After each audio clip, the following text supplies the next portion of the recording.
Good afternoon. In the previous lecture, we started our discussion on transition curve and we took it very slowly that why do you actually require a transition curve, and then we saw what are the components of a transition curve. And in the last lecture, we were discussing, or towards the end, we were discussing that actually if I need to calculate or design a transition curve, so what all will be the different ways or parameters. So we ended the discussion in the last lecture with these 3 points that you have to take into consideration: the rate of change of centrifugal acceleration, the rate of introducing the design superposition, and then you have an empirical formula by IRC. And then depending on which value is maximum amongst these three, then you consider that highest value or maximum value as the design length LS that you require. Okay. So that's how we design a transition curve, and today we'll see in detail all these 3 steps. Okay. Not much of a detailed thing as such, but whatever are the formulas, we'll look into that. So considering the first parameter for calculating the length of your transition curve, so you need to have a proper rate of change of centrifugal acceleration. So we have seen this in the need itself, that if you suddenly introduce a curve section after a straight section, so there will be a sudden introduction of centrifugal force. So we don't want that sudden introduction of centrifugal force, but rather what we want is a gradual introduction to centrifugal force. So centrifugal force will in turn give rise to centrifugal acceleration, because there will be a change in your velocity, the direction as far as the velocity is considered. So the rate of change of centrifugal acceleration, if I start from the tangent point, now tangent point, it's clear to you that it is the starting point of your, or first point on your transition curve, that is the tangent point TP. So at that particular point, the centrifugal acceleration, which is given by this equation v square upon r, it is 0, because at tangent point your radius is infinite. It's not like transition curve also you have directly some radius value. Transition curve, your radius decreases from infinity to a finite value. So at TP, at tangent point, your centrifugal acceleration is 0, since your radius is infinite. Okay, just using this formula, if you see v square upon r, so r is infinite, so your centrifugal acceleration will come out to be 0. And by the time you reach the end of your transition curve, then you will have some finite value of this radius, and hence there will be some finite value for your centrifugal acceleration. Okay. So from 0 to some value of centrifugal acceleration, we are going from 0 to some value through this length LS. Okay. So whatever is the rate that we are talking about, rate of change of your centrifugal acceleration, so that has to be throughout this length LS. Okay.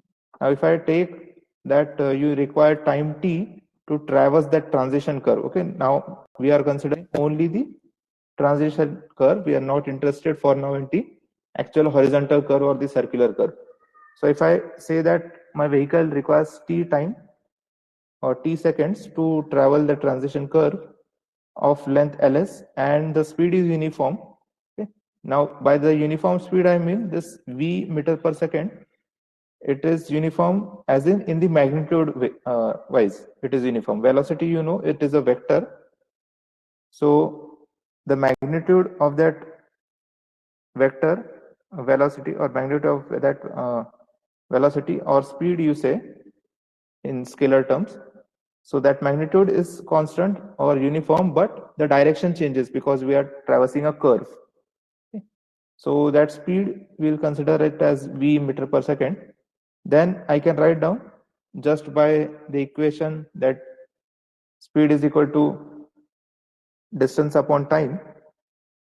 So by that formula, I can write time is equal to distance upon speed. So distance is my length of transition curve ls, and v is my speed. Now I have taken ls because we have seen in the second point that your acceleration, it comes into picture when your vehicle, it travels that ls distance or length of transition curve, and then the centrifugal acceleration, you know that formula v square upon r. And now if I ask you to write down the rate of change of the centrifugal acceleration, so rate of change is nothing but rate of change of any quantity or any entity. It is nothing but the quantity itself divided by the time. So rate of change of the centrifugal acceleration, I'll just denote it by capital C, which is nothing but the actual centrifugal acceleration divided by time. So centrifugal acceleration is v square upon r and divided by time. So that small t comes here. Now we have seen that what is that small t? It is Ls upon v. So I'll just substitute that value of t. Instead of t, I'll write Ls upon v, and rearranging the equation, I'll get this equation of rate of change of centrifugal acceleration, that is v cube upon r into Ls. Okay. Now just remember this formula, and then continuing with the same point of rate of change of centrifugal acceleration. So IRC has also recommended an equation which is C is equal to AT by 75 plus V, and this will give you the value of your centrifugal acceleration. Okay. And they prescribe that your centrifugal acceleration, it must be within this limit, the rate of change of centrifugal acceleration. It should be within 0.5 to 0.8. So you have to use this formula. You have to check whether it's within the limit, and if yes, then you can substitute this value of C or use this value of C in this equation. So this equation is nothing but the same equation previously which I had written. This equation, C is equal to V cube upon R into Ls. So just Ls I have taken on LHS and C on the RHS in the denominator. So I'll know the value of C from this empirical formula. I'll know the value of radius. I know value of my speed. So from that, I'll get to know what is the length of the transition curve that I'll need as far as the rate of change of centrifugal acceleration is considered. Okay. So a straightforward formula, nothing much to do. You have to use two formulas in this step. First, you have to find out the value of capital C, that is rate of change of centrifugal acceleration, and then using that formula, using that value and another values of speed and radius, you have to find out the value of Ls. So here the Ls in this equation, the Ls is in, or the V speed is in meter per second. If you want it to be in kmph, so just substituting with the conversion factor of 5 by 18 and the cube of it. So you will get, this should be capital V. So you'll get this equation, Ls is equal to 0.0215 V cube upon CR. Okay, so directly the speed in kmph you can substitute over here, and the length you'll get in meter itself. Okay. So this is by the, or for the first, this is for the first parameter, that is rate of change of centrifugal acceleration. The next one, so the second parameter is we want to introduce the superrelation as well in a uniform way. So for that, now this section we have already, you have to recall your recall the knowledge about the attainment of superrelation, that we tilt the pavement either about the center or tilt it about the inner edge, or you have to shift the crown. So that topic of attainment of superrelation you need to recall for this second parameter, that is you have to introduce the design superrelation. So superrelation you all know by now what is it. It is the raising of outer edge over the inner edge. You also know what is the design steps in it. You have 4 steps, and once you have designed it, now you have to actually introduce it in the transition curve. So obviously when you introduce the superrelation, there will be change in your cross section, and we have seen that you don't want a sudden change. So for that we are considering this second parameter. So now if my pavement is rotated about the center, so you'll recall from this figure, so you have already seen this figure in the attainment of superrelation lecture. So if I rotate the pavement, I raise the outer edge by E by 2 and I lower my inner edge by the same amount, E by 2. Okay. So by that logic, this change in, or this E by 2 has to be introduced in that length. So my LS formula will be capital E into N by 2. Simply this N is nothing but rate of introduction of super elevation, and E by 2 is nothing but this raising what we require. So that's the value that we have taken over here.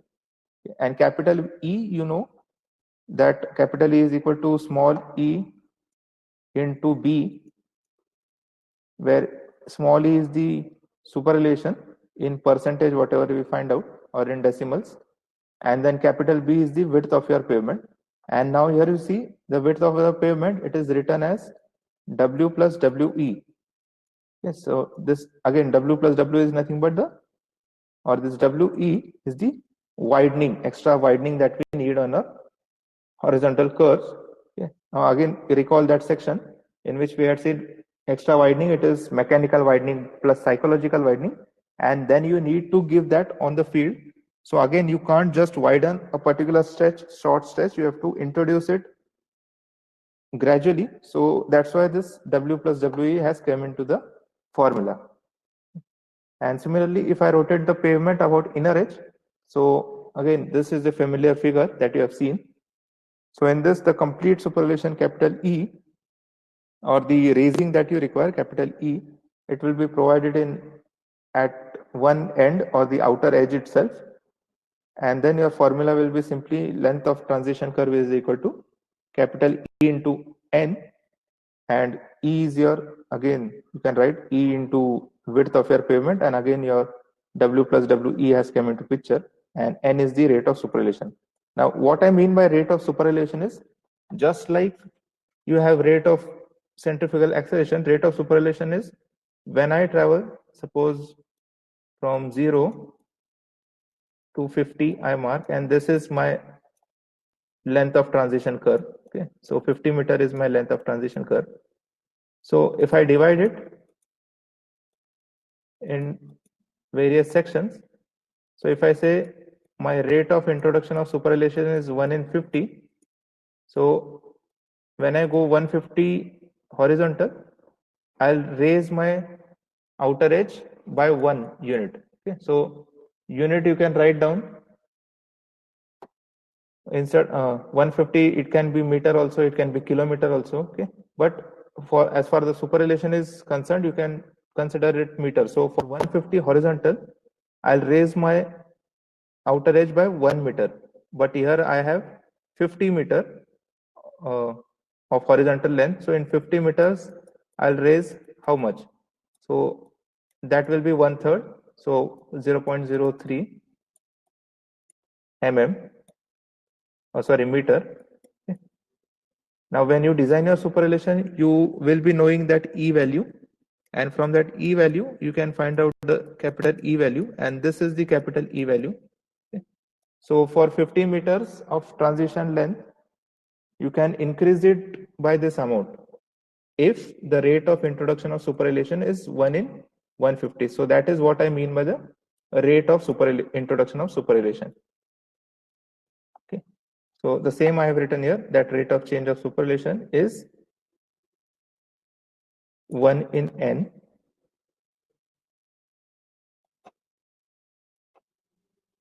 Okay, so that 1 in N is nothing but, for example, I told you it's 1 in 50. Now, what is this N value that we need to adopt is, so there are some standard rates of superelevation. Obviously, by IRC, they are recommended.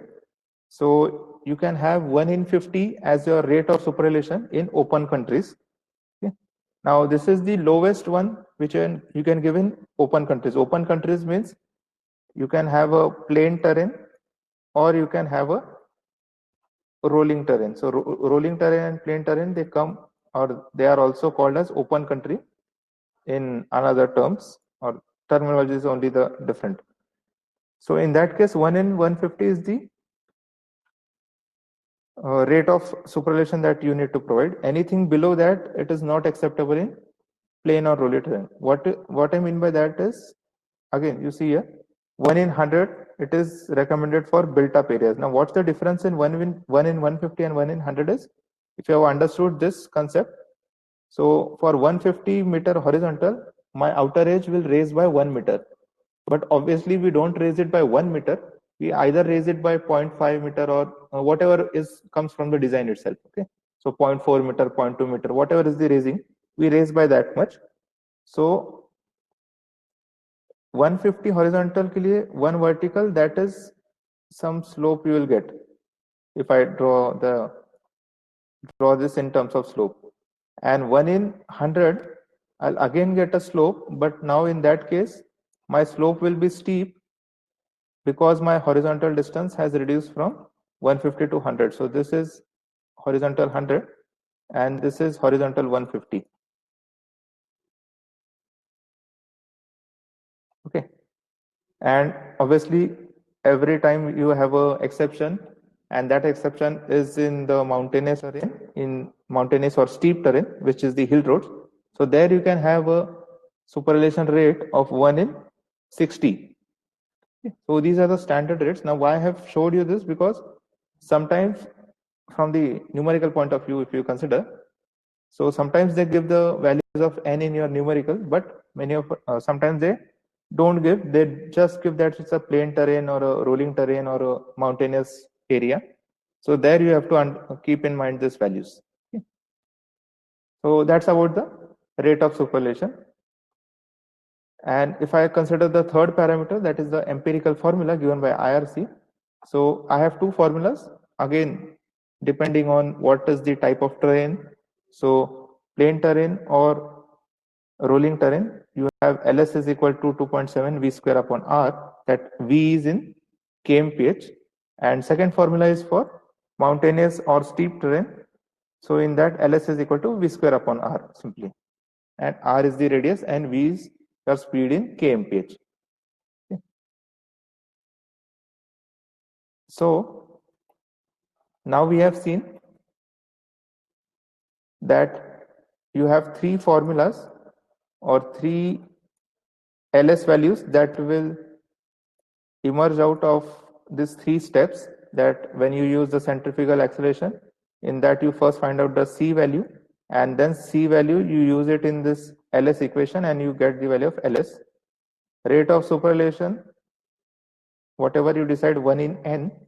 So depending on that value of 1 in n or n value, you will again find out the superellation, length of transition curve. And for empirical formula, you directly get this LS. So from these three values, you have to select the highest one as your design value. So what we'll do in the numerical is exactly the same. We will, for the first parameter, we'll first find out the C value, then the LS value. For the second parameter, we'll see whether your pavement is rotated about the center edge or it is rotated about inner edge. And then knowing the value of rate of change of superellation, that is the capital N value, you can find out the LS from either of these two formulas. And then third empirical formula, depending on the terrain, you'll find out the LS. And then highest among the three will be the length of transition curve. Now, before going to the numerical, I just wanted to show you this interesting table. Now, this table is taken from an IRC code, so it's IRC 73. So this is the code for horizontal or highway alignment or alignment of roads in rural areas. Okay. Or it is also called as non-urban. So now if you see, the two broad classification is when you have a plain and rolling terrain and when you have a mountainous and steep terrain. And in both the classifications or both the broad ones, what you have is in the columns or in the top header, you have a design speed in kmph, and on the left side over here, you have the radius of your curve, circular. This is radius of circular curve. Okay. So I'll just write here circular curve. So depending on what is your circular curve or how much is the radius, you will decide what is the length of your transition curve. So all these values that you see in this area or in this part of the table, these values are the transition length values in meter. Okay. So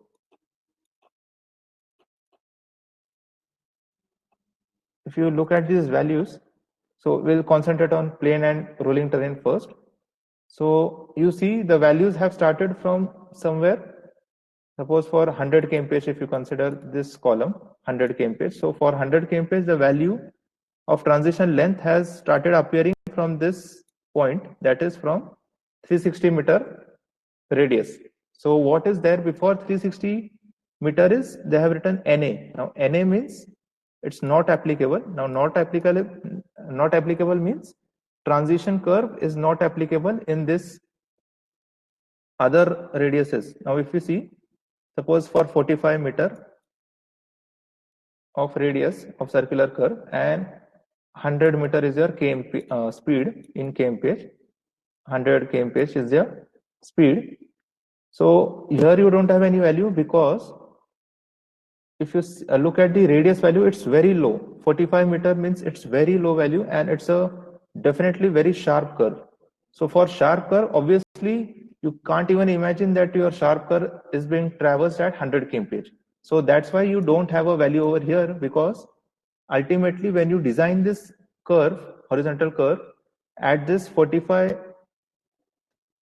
meter of radius of circular curve, when you design the superposition, you will go till the fourth step of that design of superposition and you will have to restrict your speed to a value which is less than 100. So that's why you see there are no values over here and it's written as NA. So NA means not applicable. That means for that particular radius, you cannot maintain the said design speed. Okay. Likewise, if I suppose take this 100, so for 100 meter radius and 80 kmph speed also you don't have any value, because for 100 meter curve or 100 meter radius also you can't maintain a design speed of 80. So if you see this value goes on, or this empty spaces in the above section, it goes on decreasing, and for 40 kmph if you see the NA value, it appears only at 45 meters. So for 60 meter you have a value over here that is 75 meter of transition length. Okay. So as the design speed goes on decreasing, the sharper curves that you can provide come into picture. Okay. So again, it's the same logic that sharp curve you will have a less speed. So wherever the design speed is less, so ultimately you can give a sharp curve there, and then the transition curve will come into picture. So again, coming back to this column of 100 kmph in the design speed, and now we'll look into the values which are greater than 360 meter for radius. So suppose I take 1000 meter. Okay. So for 1000 meter of radius of circular curve and for 100 kmph, they have given the value of transition as 50. Okay. Now 1000 meter radius, that means it's a huge radius or large value of radius means the curve is very mild. Okay. So it might be even possible that you might also not know that you are traversing a curve of 1000 meter radius. So it's that mild. Okay.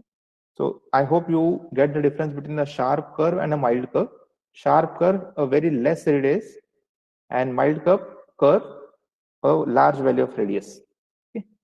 So now if you compare the values, this 130 is the transition length required at 360 meter radius and 50 meter is the transition length required at 1000 meter of radius. So obviously the transition length is going on decreasing, because the more value of radius, the milder the curve. So mild curve, the less will be your superelevation required, the less will be your centrifugal force coming into picture, because superelevation, if you recall the formula of design, E plus F is equal to V square upon GR. Okay. So if you increase this denominator radius, so obviously your E value is going to drop considerably. So for a large radius, the E value will be almost negligible, or even it might go below your camber value. So camber to वैसे भी we are providing. So for that, less transition curve is required. And then at the end, you see there is NR. NR is not required. So for 2000 meter radius, the curve is so mild that it's almost a straight section.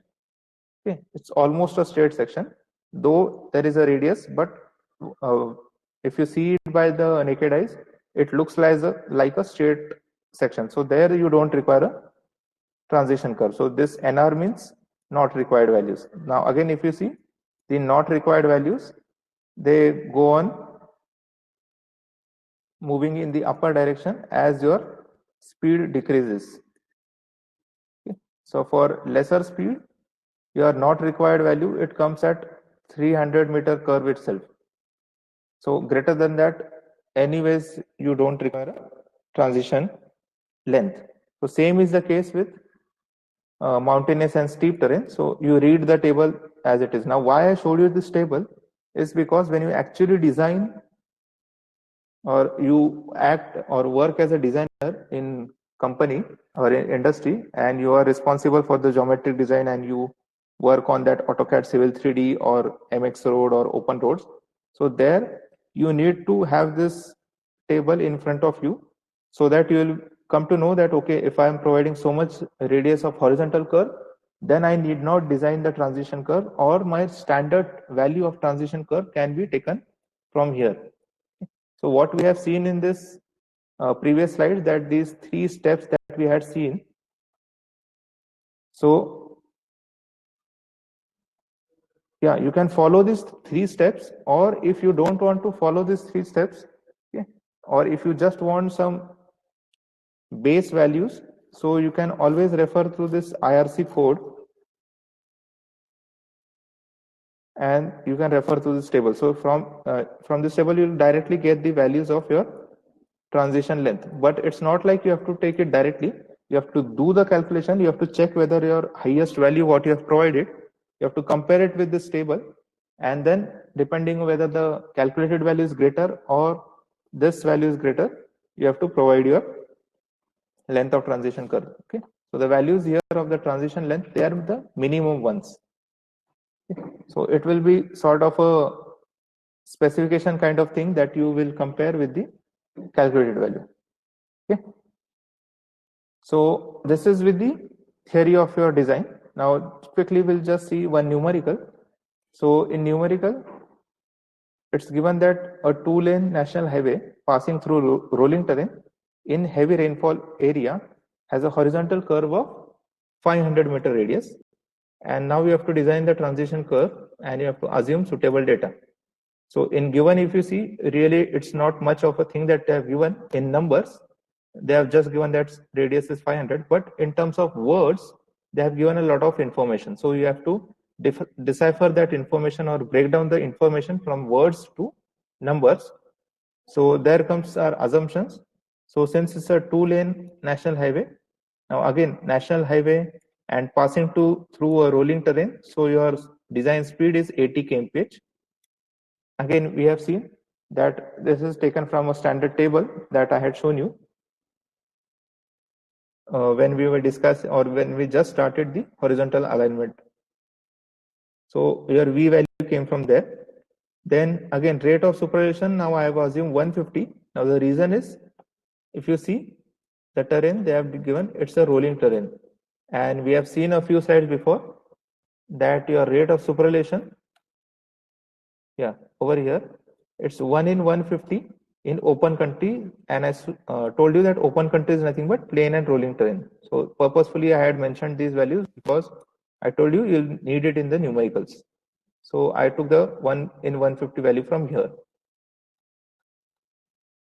Then width of the pavement is 7 meter. This also I took from the information given that it's a 2-lane national highway. So 3.5 meter is the width of lane, single lane on a national highway. So it comes out to be 7 meter. And then again, a very interesting thing that they have given is it's a heavy rainfall area. So now what you can deduce or infer from this line, that it's a heavy rainfall area. So it's a heavy rainfall. So that's why if you come to the, yeah, this portion, that either you have to provide the superposition by rotating it about the center line or rotating it about the outer edge.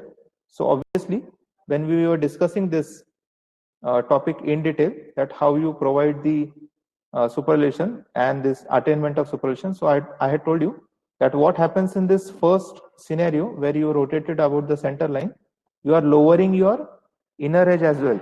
So in that case, it might happen that your inner edge, it can go below the surrounding ground level. And now they are saying that it's a high rainfall region.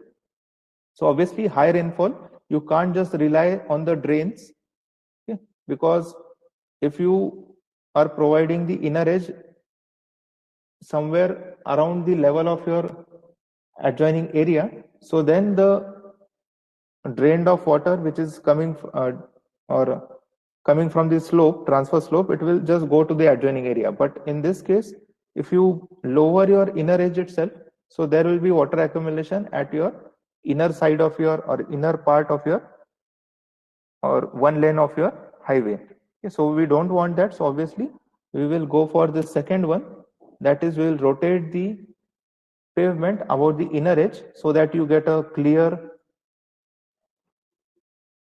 transfer slope, and then you that water can go to the adjoining areas. So this, though it's just given 3 words, heavy rainfall area, it tells you a very important thing, that you have to rotate your pavement about inner edge. So once we have now taken all the assumptions into consideration, so the first step, centrifugal rate of change of centrifugal acceleration. For that you have first formula, capital C, that is the rate of change of centrifugal acceleration. It is equal to AT by 75 plus V. Just substituting the values, I get the value of C as 0.516, and it's well within the range 0.5 to 0.8, so you can adopt it. Then the first parameter, you have a formula, LS is equal to 0.0215 V cube upon C into R. Now you know the C value, it is 0.516. You know the R value, the radius they have given 500 meter, and the V value is 80 kmph. So again, simply substituting the values, you get length of transition curve as 42.67. Now this is the first length. We have to calculate 2 more. So for second, you need to consider the rate of introduction of superillusion. Okay? So superillusion kaha hai apne paas? So we don't have superillusion, so we have to start with the design of superillusion. Okay, so now you see transition curve mein you also need to use the formulas of superillusion design, and ahead you will see you'll also need the formulas of your widening on curves. Okay, so that's why transition curve is important, and I took it at the end because you have a lot of things interconnected with it. So the first step of your design of superillusion, you neglect the friction value and you consider 75% of design speed. So that gives you the formula E is equal to V square upon 225 R. And now again, by substituting the values, you get E is equal to 0.057. Now at this stage, we compare it with the maximum value of 0.07, and it's well below the maximum value. So you can provide this E. So no need to go up till step number 4 because we have got a value of in step number 1 itself. And then you need to provide the extra widening. So again, the formula we have seen, mechanical widening plus psychological widening, that is NL square upon 2R plus V upon 9.5 under root R. Substituting the values, you get a widening of 0.45 meter. Now where you will reuse this is to actually find out the total width of your pavement, that is B, which is nothing but W plus WE. So W was your original width, that is 7 meter, and WE is the extra widening that we have calculated just now, 0.45 meter. So total width, it comes out to be 7.45 meter. And now the formula of LS that you will use is simply E into N, because we have seen heavy rainfall region, you have to rotate the pavement only about the inner edge. So the complete superillusion, it will be provided to the outer edge. No question of lowering your inner edge in this case. So LS comes out to be capital E into N, and again capital E you can write down in form of E into small e into W plus WE into capital N. So E we have found out superillusion 0.057. W plus WE is nothing but the width of your pavement. So that has came out to be 7.45 meter. And Now rate of superposition, we assume that it's 1 in 150 because it's an rolling terrain. So only have to consider the 150 value. You don't have to consider the 1 upon 150. Only 150 n value you have to consider. And from that you get length of transition curve as 63.7 meter. And then the third formula by the empirical formula of IRC, and you have a rolling terrain over here. So for that, LS is equal to 2.7 V square upon R. Substituting the values, you get LS as 34.6. So now you have three values of length of transition curve: 42.67, 63.7, and 34.6. Three values from three parameters. You have to select the highest, that is the second one, 63.7. So you can round it up to 64. So that's the length of your transition curve, or that's the design of your transition curve.